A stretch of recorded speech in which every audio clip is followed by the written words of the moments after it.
Hello everybody, my name is Cirque and welcome back to another episode of Creativerse. I'm down in the caves making a big tunnel so I can find some of this magnetite stuff. Because I was running a bit low, and today what we're going to work on involves some magnetite. We're going to craft a bunch of stuff, some new stuff. We're going to work on wiring, that's what we're going to do. And I'm pretty sure magnetite is required in some of that. So yeah, I've been just making a big long tunnel at stone level.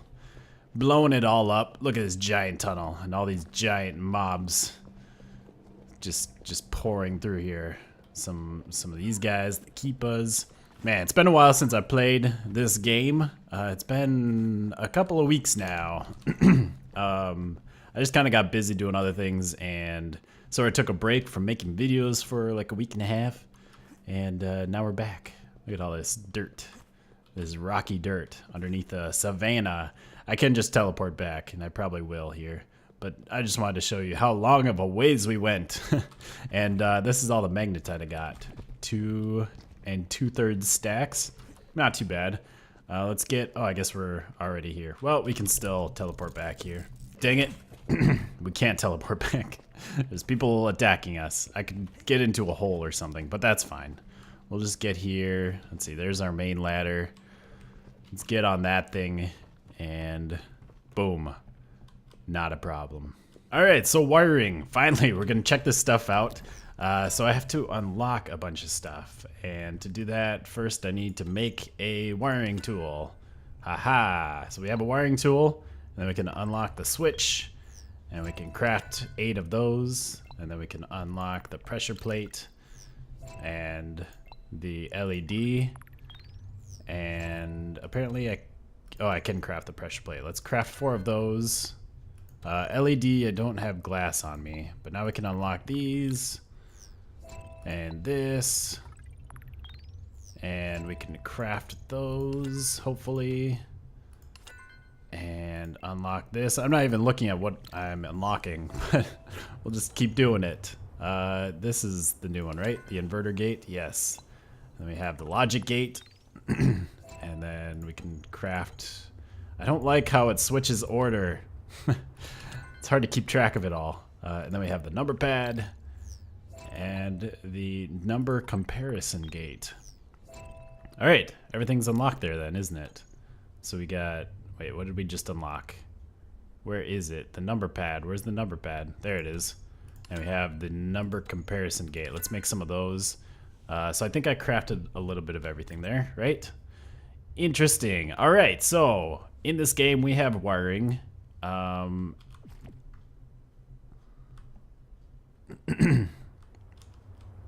Yeah, we have a lamp right here we can do at least a little bit of testing with.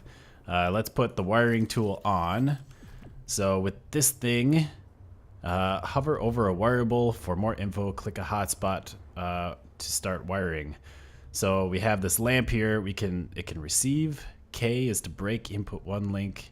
Inspect device settings. Input event name. Can interact. Okay, interesting. I'm assuming different things will have different settings. We could do the very simple mechanism. Looks like blue is for inputs. Purple is for logic, which is kind of neat. Very neat. If we put down a lever, we can link this up. Right, send to receive.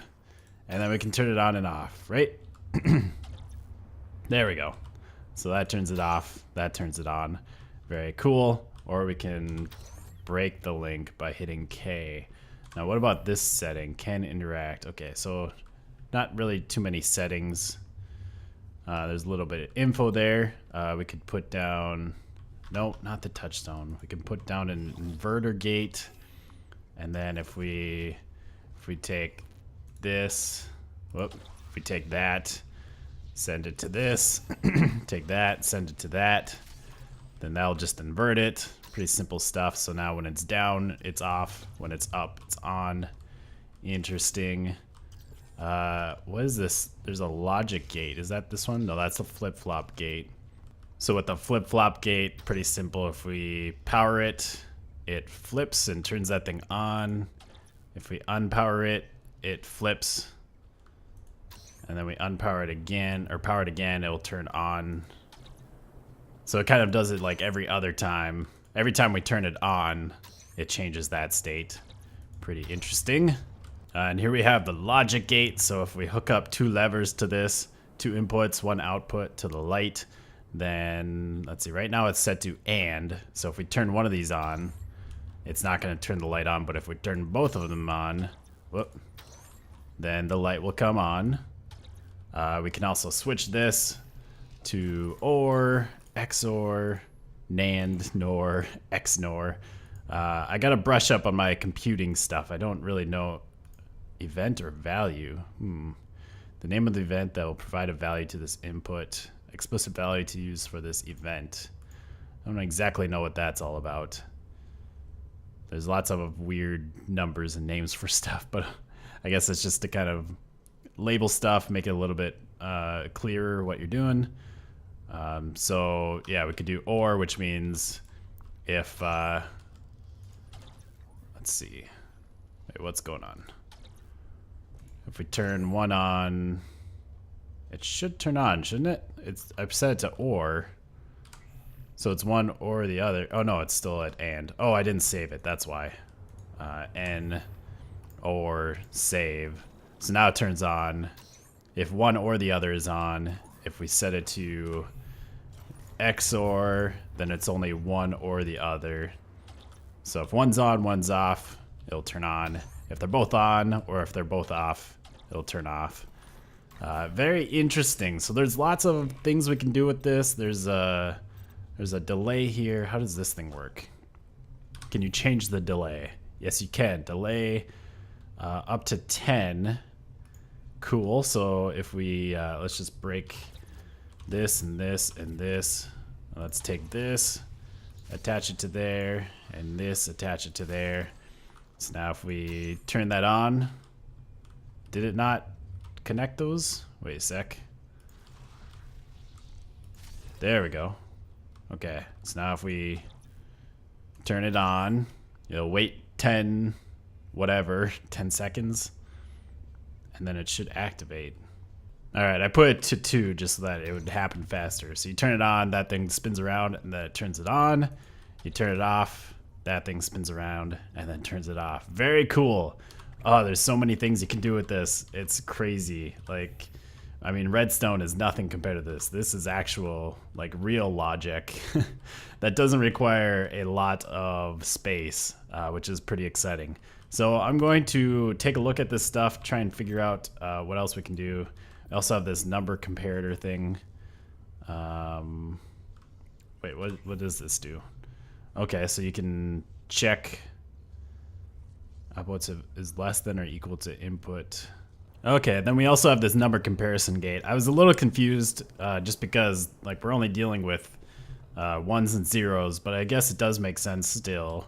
Right now I have it set to if input 1 is greater than input 2. So that means this light will only turn on if this one's on and this one's off.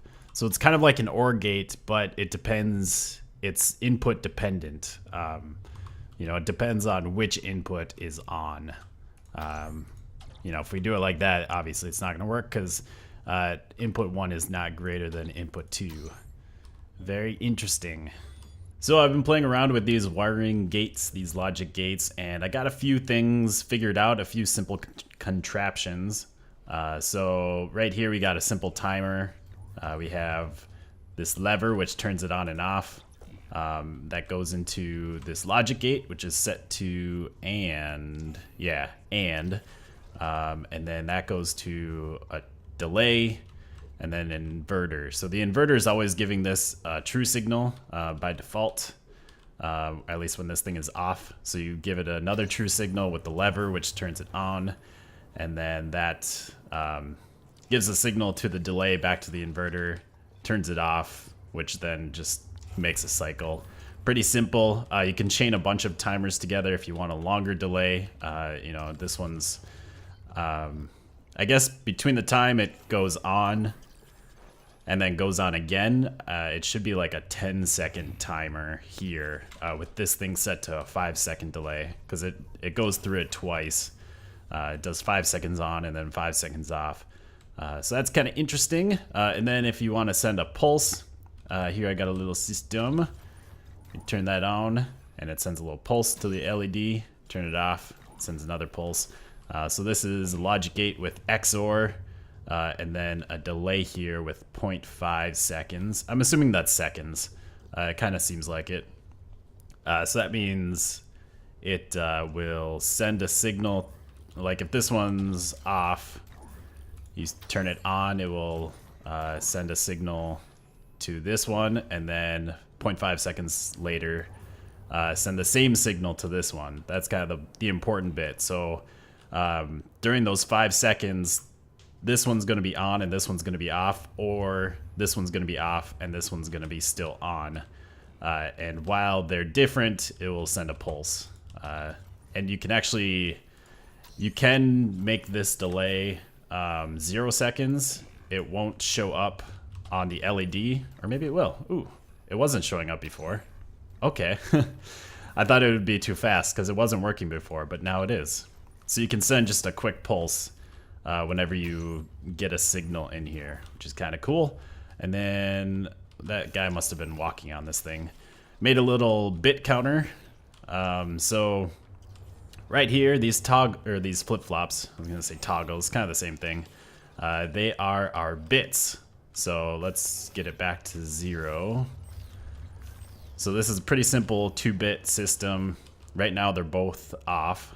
They're both giving a false signal. And the way that you count the bits is you just have a flip-flop. You send a signal to that, and then you send the signal from the flip-flop to an inverter, and then to the next flip-flop, or the next bit. So right now it's 0, 0. You hit it again. This one will turn on, so it's 0, 1. Hit it again. This one will turn off. That one will turn on, so it's 1, 0. And then 1, 1. Pretty simple stuff. And then all of these are just logic gates and number comparison gates to figure out which ones are on and which ones are off. So this one is a logic gate set to NOR, which means it will give a signal if both of these are off.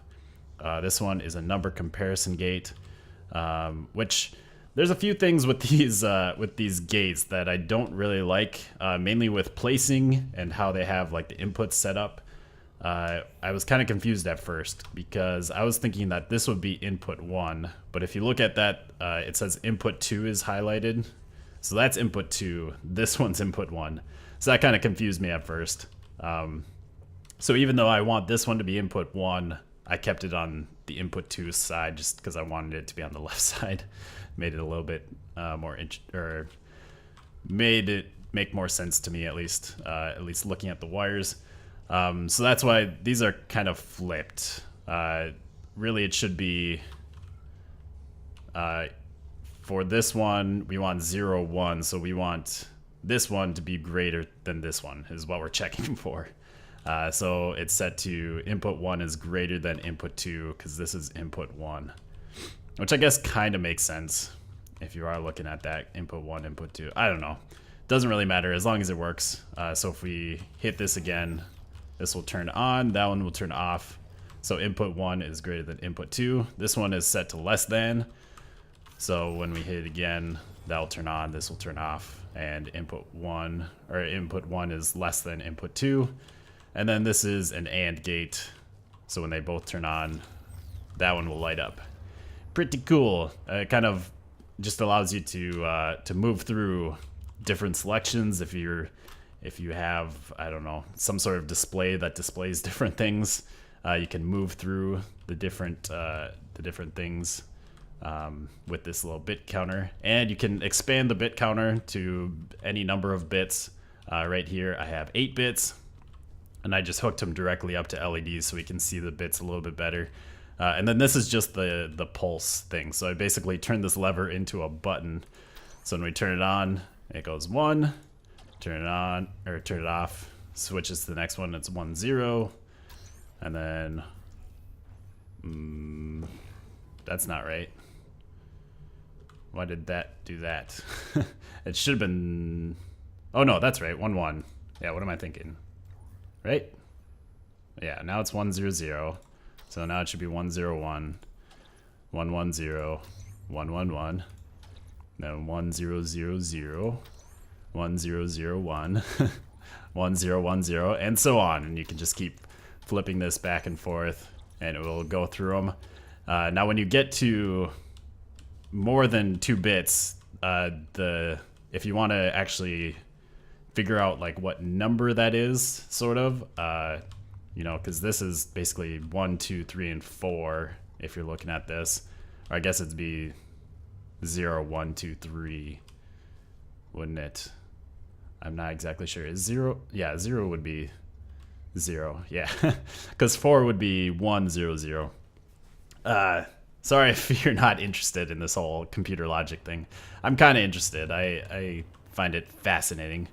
But yeah, if we added another bit, we would have up to 8 possibilities, and the comparisons will be a little bit trickier because basically we'd have to take every single one of these and we'd have to send the signal to 2 more comparison gates and compare it to the 3rd gate, the 3rd flip-flop, or the 3rd bit here, and it would just add a lot more stuff.